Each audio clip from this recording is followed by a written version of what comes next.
I was an engineering student studying in the US when the birthday movement started.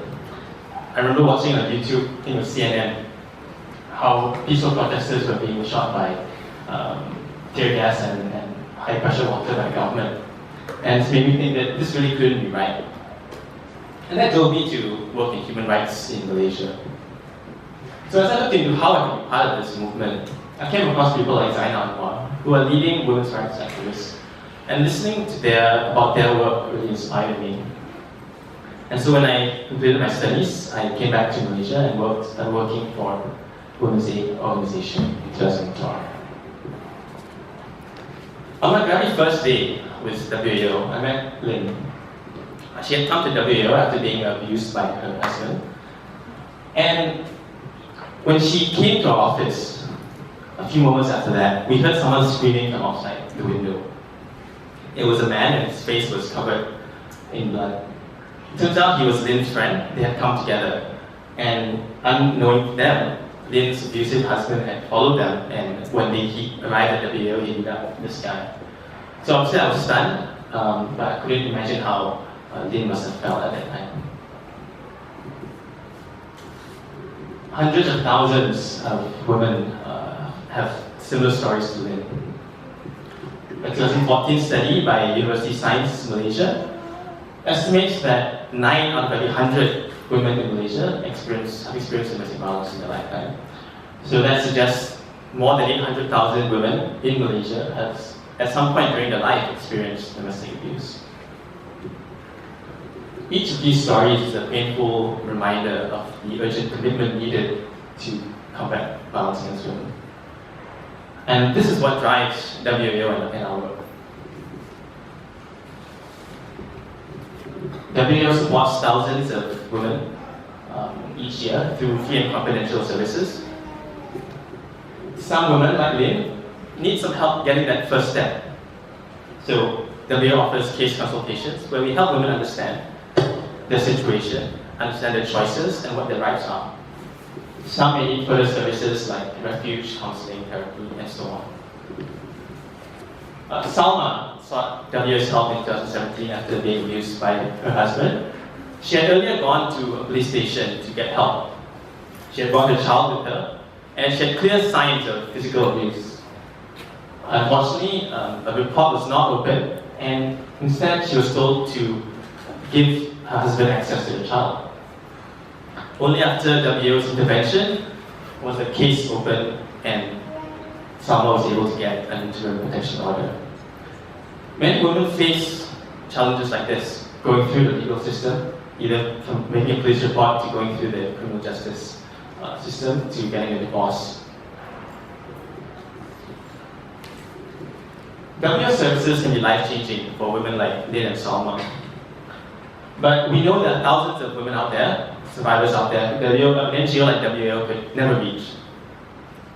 To change the lives of these survivors, we need larger scale change, we need systematic change.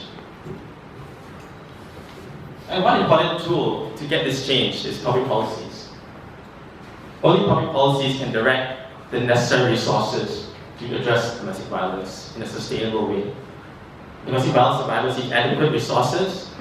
We need for law enforcement, refuge, counseling, and other services. And sometimes force is needed to prevent abuse. For example, protection orders prevent abusers from coming near a survivor, and these are enforced by the police. And only the government, through public policies, can legitimately apply this force.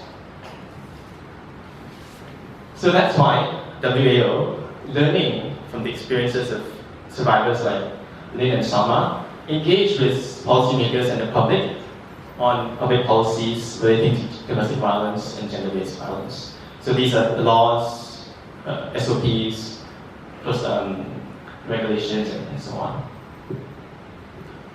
Advocates from WAO and other women's groups have long been doing this. You might recognize some faces in this picture.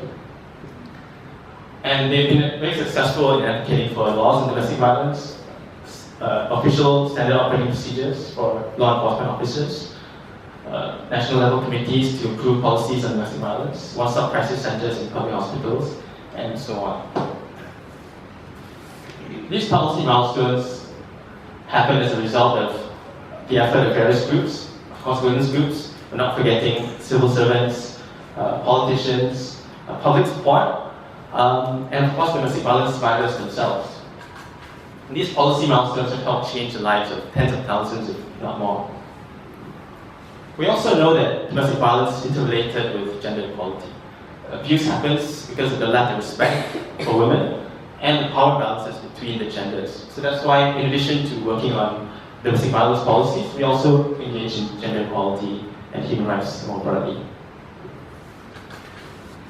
And our work continues. These are some of the current campaigns we're working on to recognize stalking as a crime, working on getting gender equality legislation, sexual harassment legislation, and to improve employment laws for women workers as well as parents generally. We hope that they will support us on these campaigns. And just as importantly, women's work can only succeed with your support. If you witness abuse, if you have a friend, colleague, neighbor, so on, you can stand up, you can support them, and to point them in the right direction. You can call them or police and so on. You can support our campaigns on social media, you can volunteer, you can donate. I think most importantly, we need to look at ourselves. Are we perpetrating abuse or oppressive behavior? Are we contributing to toxic environments at home, at work, or in public? We, especially men, need to ask ourselves these questions.